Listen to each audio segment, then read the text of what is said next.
ഒരു ഫിസിയോതെറാപ്പിസ്റ്റ് എന്ന നിലയിൽ ഒരുപാട് പാരൻസ് എന്നോട് ചോദിക്കുന്ന കാര്യമാണ് എങ്ങനെയാണ് കുട്ടികളെ ഇരിക്കുവാൻ വേണ്ടി പഠിപ്പിക്കുന്നതെന്ന്.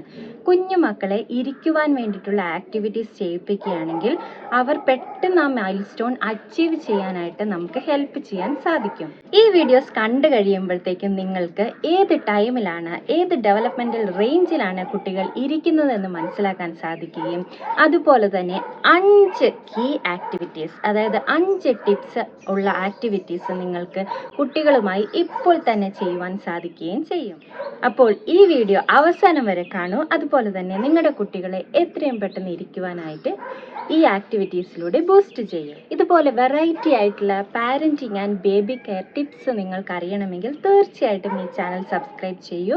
അതുപോലെ തന്നെ ഈ വീഡിയോ ലൈക്ക് ചെയ്യൂ, ഷെയർ ചെയ്യൂ, സബ്സ്ക്രൈബ് ചെയ്യൂ. അപ്പോൾ കുഞ്ഞു വാവ ഒരു 6 മന്ത് തൊട്ട് 9 മന്ത്സ് വരെയുള്ള ആ കാലയളവിലായിരിക്കും ഇരിക്കുവാനായിട്ട് ശ്രമിക്കുന്നത്. അപ്പോൾ ഇതെന്ന് പറയുന്നത് ഒരു നാച്ചുറൽ പ്രോസസ്സാണ്. ഒരു കുട്ടി ഇൻഡിപെൻഡൻ്റ് ആയിട്ട് ഇരിക്കുന്നതിന് മുമ്പായിട്ട് അവർക്ക് ചില കാര്യങ്ങൾ അത്യാവശ്യമായിട്ടുണ്ട്. ഒന്നാമത്തെ കാര്യം, അവർക്ക് ഹെഡ് കൺട്രോൾ നന്നായിട്ട് വേണം. അതായത് നിങ്ങളുടെ കുഞ്ഞു വാവയ്ക്ക് അവരുടെ സ്വന്തം തല സ്ട്രെയിറ്റ് ആയിട്ട് ഇതുപോലെ പിടിക്കുവാൻ പറ്റുന്നുണ്ടോ എന്നുള്ളത് നോക്കുക. അവർക്ക് ഒരു സപ്പോർട്ടും കൂടാതെ തല നേരെ പിടിക്കുവാൻ സാധിക്കുന്നുണ്ടെങ്കിൽ അവർക്ക് സഫിഷ്യന്റ് ഹെഡ് കൺട്രോൾ ആയി എന്നുള്ളതാണ് സത്യം. അതിനുശേഷം ചെക്ക് ചെയ്യേണ്ട കാര്യം, ഈ ഹെഡ് കൺട്രോൾ അച്ചീവ് ചെയ്തതിന് ശേഷം കുട്ടിക്ക് നിങ്ങളുടെ സപ്പോർട്ടോട് കൂടി ഇരിക്കുവാൻ സാധിക്കുന്നുണ്ടോ എന്നുള്ളതാണ്.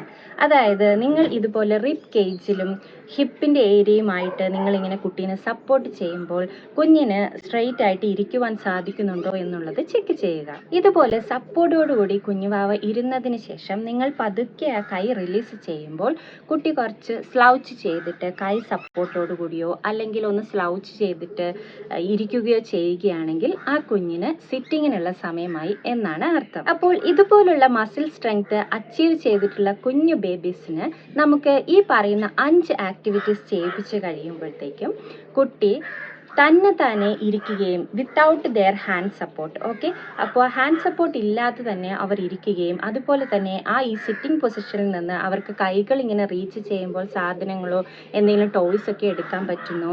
അതുപോലെ തന്നെ തിരിച്ചും അതേപോലെ തന്നെ അവർക്ക് എന്തിലേക്ക് ഇങ്ങനെ റീച്ച് ചെയ്തതിന് ശേഷം തിരിച്ചും അതേ പൊസിഷനിലേക്ക് തന്നെ വരാൻ സാധിക്കുന്നു. തുടങ്ങിയ കാര്യങ്ങളെല്ലാം ചെയ്യാനായി സാധിക്കും. അപ്പോൾ ഫസ്റ്റ് ടിപ്പ്, നിങ്ങൾ പലതരം സിറ്റിംഗ് പൊസിഷൻസ് പ്രാക്ടീസ് ചെയ്യുക എന്നുള്ളതാണ്.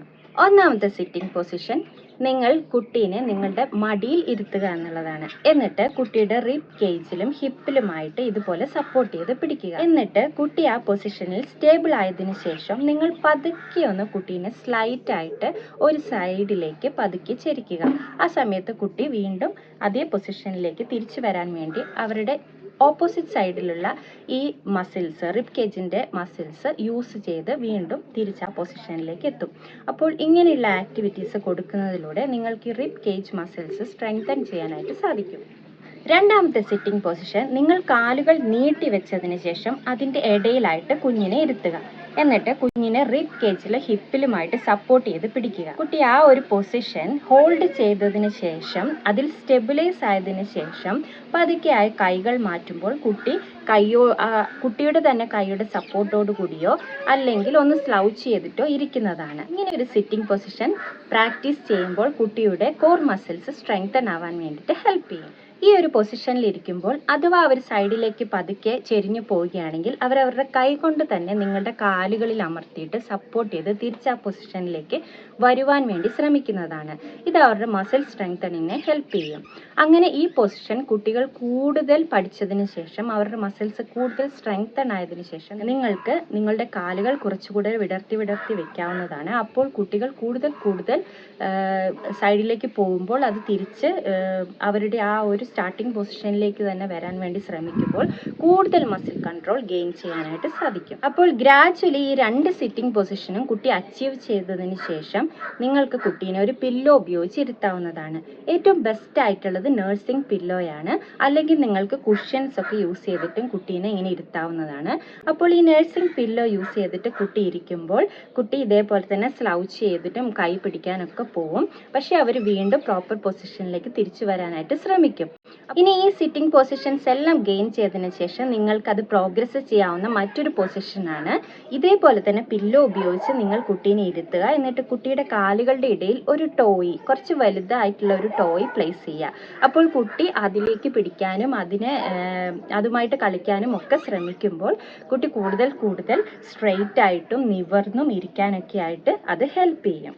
അപ്പോൾ രണ്ടാമത്തെ ടിപ്പ് എന്ന് പറയുന്നത് ഇത് എപ്പോൾ ചെയ്യണം എന്നുള്ളതാണ്. അതായത് കുട്ടികളെ ആദ്യം തന്നെ നമ്മളിത് പരിശീലിപ്പിക്കുമ്പോൾ നമ്മൾ തുടക്കത്തിൽ കുട്ടികൾ ഓരോ പ്രാവശ്യവും എഴുന്നേറ്റ് വരുന്ന സമയത്ത്, അവരുടെ ഉറക്കത്തിൽ നിന്ന് എഴുന്നേറ്റ് വരുന്ന സമയത്ത് നമുക്ക് അവരെ നമ്മുടെ മടിയിലേക്കോ അതല്ലെങ്കിൽ നിലത്തോ ഇതുപോലെ നമുക്ക് സിറ്റിംഗ് പൊസിഷനിൽ ഇരുത്താവുന്നതാണ്. എന്നിട്ട് അവരൊന്ന് മടുത്തു എന്ന് കാണുമ്പോഴത്തേക്കും അവരെ ടമ്മി ടൈം കൊടുക്കുകയോ അല്ലെങ്കിൽ അവരെ നിവർത്തി കിടത്തുകയോ ഒക്കെ ചെയ്യാം. അല്ലാതെ അവർ ഒരുപാട് സമയം, അതായത് അവർ ആക്ടിവിറ്റീസ് ഒക്കെ ചെയ്ത് ക്ഷീണിച്ചിരിക്കുന്ന സമയത്താകരുത് ഈ സിറ്റിംഗ് പൊസിഷൻ ആക്ടിവിറ്റീസ് പ്രാക്ടീസ് ചെയ്യേണ്ടത്. അതുപോലെ തന്നെ ശ്രദ്ധിക്കേണ്ട ഒരു കാര്യം, തുടക്കത്തിലൊക്കെ നിങ്ങൾ പരമാവധി സപ്പോർട്ട് കുഞ്ഞിന് കൊടുക്കുക. എന്നിട്ട് കുട്ടി ഈ സിറ്റിംഗ് പൊസിഷനിലുള്ള ആ ഒരു മസിൽ സ്ട്രെങ്ത് ഗെയിൻ ചെയ്യുന്നതിനനുസരിച്ച് വേണം ഈ സപ്പോർട്ട് പതിയെ റിലീസ് ചെയ്ത് കൊടുക്കുവാൻ വേണ്ടിയിട്ട്. മൂന്നാമത്തെ കാര്യം, നിങ്ങളിങ്ങനെ സിറ്റിംഗ് പൊസിഷനിൽ പ്രാക്ടീസ് ചെയ്യുന്ന സമയത്ത് ടോയ്സ് ഒക്കെ വെച്ചിട്ട് കുട്ടീനെ എൻകറേജ് ചെയ്ത് മോട്ടിവേറ്റഡ് ആയിട്ട് ഇരുത്തുക. കാരണം നേരത്തെ പറഞ്ഞതുപോലെ തന്നെ സിറ്റിംഗ് പൊസിഷൻ എന്ന് പറയുന്നത് കുറച്ച് ഹാർഡായിട്ടുള്ള ഒരു കാര്യം തന്നെയാണ് കുട്ടിക്ക് ചെയ്യുവാൻ വേണ്ടിയിട്ട്. അപ്പോൾ അവർ പെട്ടെന്ന് മടുത്തു പോകാതെയും അതുപോലെ തന്നെ ബോറടിക്കാതെയൊക്കെ ഇരിക്കാൻ വേണ്ടിയിട്ട് നമ്മൾ ഇതുപോലുള്ള ടോയ്സ് വെച്ചിട്ടുള്ള ആക്ടിവിറ്റീസ് കൂടെ കുട്ടിക്ക് ആ സമയത്ത് കൊടുക്കും. അപ്പോൾ ഇങ്ങനെ ടോയ്സ് കൊടുക്കുമ്പോൾ ആദ്യം നിങ്ങൾ കുട്ടിയുടെ മുന്നിലായിട്ട് ടോയ്സുകൾ വെക്കുകയോ അതുപോലെ തന്നെ കുട്ടിയുടെ ഐ ലെവലിലായിട്ട് ഇതുപോലെ ടോയ്സ് ഉയർത്തിപ്പിടിക്കുകയോ ചെയ്യാം. അപ്പോൾ ഇതുപോലെ ടോയ്സ് കൊടുക്കുമ്പോൾ നിങ്ങൾ അത് കുട്ടീനെ കൊണ്ട് കൈകൊണ്ട് എത്തിപ്പിടിപ്പിക്കുക തുടങ്ങിയുള്ള ആക്ടിവിറ്റീസ് ചെയ്യേണ്ട ഒരു കാര്യവുമില്ല. അത് സിറ്റിംഗ് പൊസിഷൻ എല്ലാം ഗെയിൻ ചെയ്ത് കുട്ടി പ്രോപ്പറായിട്ട് ഇരുന്നതിന് ശേഷം മാത്രം നമുക്കിങ്ങനെ ഗെയിൻ ചെയ്യുന്ന ആക്ടിവിറ്റീസ് പ്രാക്ടീസ് ചെയ്താൽ മതിയാകും. ഈ സമയത്ത് ഇങ്ങനെ ടോയ്സ് കൊടുക്കുമ്പോൾ കുട്ടി അതിലേക്ക് നോക്കാനും അതുപോലെ തന്നെ നിവർന്ന് നോക്കാനും ഒക്കെയുള്ള തരത്തിലുള്ള പൊസിഷനിങ് ആണ് ടോയ്സിൻ്റെത് നമ്മൾ കൊടുക്കേണ്ടത്. അപ്പോൾ നമുക്ക് കുട്ടികൾ കുറെക്കൂടെ നിവർന്നിരിക്കുന്നതായിട്ടുള്ള ആക്ടിവിറ്റീസ് ചെയ്യിപ്പിക്കാനായിട്ട് ഈസി ആയിട്ട് സാധിക്കും. നാലാമത്തെ ടിപ്പ് എന്ന് പറയുന്നത്, കുട്ടി ടമ്മി ടൈം ചെയ്യുന്നതും അതുപോലെ തന്നെ നിവർന്ന് കിടന്നിട്ടുള്ള ആക്ടിവിറ്റീസ് ചെയ്യുന്നതും കൂടുതൽ പ്രോത്സാഹിപ്പിക്കുക എന്നുള്ളതാണ്. കൂടുതൽ സമയം അവരെ അത് ചെയ്യാനായിട്ട് നമ്മൾ അനുവദിക്കുക. കാരണം ഇങ്ങനെയൊക്കെ ചെയ്യുമ്പോൾ അവരുടെ കോർ മസിൽസ് ആണ് സ്ട്രെങ്തൻ ആയി കിട്ടുന്നത്. ഇത് അവരെ സിറ്റിങ്ങിലേക്ക് കൂടുതലായിട്ട് മസിൽ സ്ട്രെങ്ത് ഗെയിൻ ചെയ്യാൻ വേണ്ടിയിട്ട് നമുക്കറിയാലോ, ഇരിക്കാൻ വേണ്ടിയിട്ട് കുട്ടികൾ ഒരേപോലെ തന്നെ അവരുടെ ഫ്രണ്ട് മസിൽസും അതുപോലെ തന്നെ ബാക്ക് മസിൽസും യൂസ് ചെയ്യേണ്ടതായിട്ടുണ്ട്. അപ്പോൾ ടമ്മി ടൈം കൊടുക്കുന്ന സമയത്ത് അവരുടെ എക്സ്റ്റൻസർ മസിൽസ്, അതായത് ബാക്ക് മസിൽസ്, അവരുടെ ഷോൾഡറിൻ്റെ സ്റ്റെബിലിറ്റി, അതുപോലെ തന്നെ അവരുടെ സ്റ്റൊമക്കിൻ്റെ മസിൽസ് ഒക്കെ സ്ട്രെങ്തൻ ആവുന്നതാണ്. അതുപോലെ ഫ്രണ്ട് ആക്ടിവിറ്റീസ് കൊടുക്കുമ്പോൾ അവരുടെ ലെഗ് മസിൽസ്, അതുപോലെ തന്നെ rib cage muscles, tummy muscles എല്ലാം സ്ട്രെങ്തൻ ആയി കിട്ടും. അഞ്ചാമത്തെ ടിപ്പ് എന്ന് പറയുന്നത്, കുട്ടീനെ ഇരിക്കുന്ന പൊസിഷനിലേക്ക് എങ്ങനെയാണ് കിടക്കുന്നത് എന്നുള്ളത് പഠിപ്പിച്ചു കൊടുക്കുക എന്നുള്ളതാണ്. അതായത് ഒരിക്കലും നിങ്ങൾ കുട്ടീനെ ഇരുത്തുവാൻ വേണ്ടിയിട്ട് കുട്ടിയുടെ കൈകൾ ഇങ്ങനെ പുള്ളി ചെയ്ത് കുട്ടീനെ ഇരുത്തുവാൻ പാടില്ല. ഇങ്ങനെ കുട്ടികളുടെ കൈകൾ പുള്ളി ചെയ്യുമ്പോൾ കുട്ടിയുടെ ഷോൾഡർ മസിൽസ് ഡിസ്ലൊക്കേറ്റ് ആവാനുള്ള ചാൻസ് വളരെ കൂടുതലാണ്.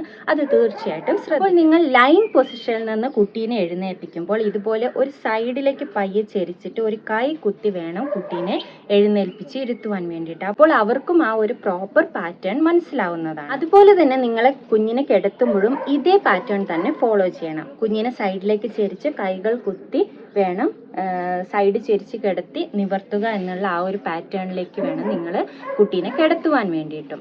ഈ ഒരു പാറ്റേൺ പഠിപ്പിക്കുന്നതിൻ്റെ ഇമ്പോർട്ടൻസ് എന്ന് പറയുന്നത്, കുട്ടികൾ സിറ്റിംഗ് പൊസിഷനിൽ തന്നെ ഇരിക്കാതെ അടുത്തതായിട്ടുള്ള മൈൽസ്റ്റോൺ ക്രോളിംഗ് എന്നുള്ള മൈൽസ്റ്റോൺ ആണ് അച്ചീവ് ചെയ്യേണ്ടത്. അപ്പോൾ കുട്ടികൾ ഈ ഒരു പാറ്റേൺ ഫോളോ ചെയ്തുകൊണ്ട് പെട്ടെന്ന് തന്നെ ക്രോളിങ്ങിലേക്ക് പോകാനായിട്ട് ഇത് ഹെൽപ്പ് ചെയ്യും. അപ്പോൾ ഇത്രയുമാണ് ഇന്നത്തെ വീഡിയോ. വീണ്ടും മറ്റൊരു വീഡിയോയുമായി കാണുന്നത് വരെ ബൈ.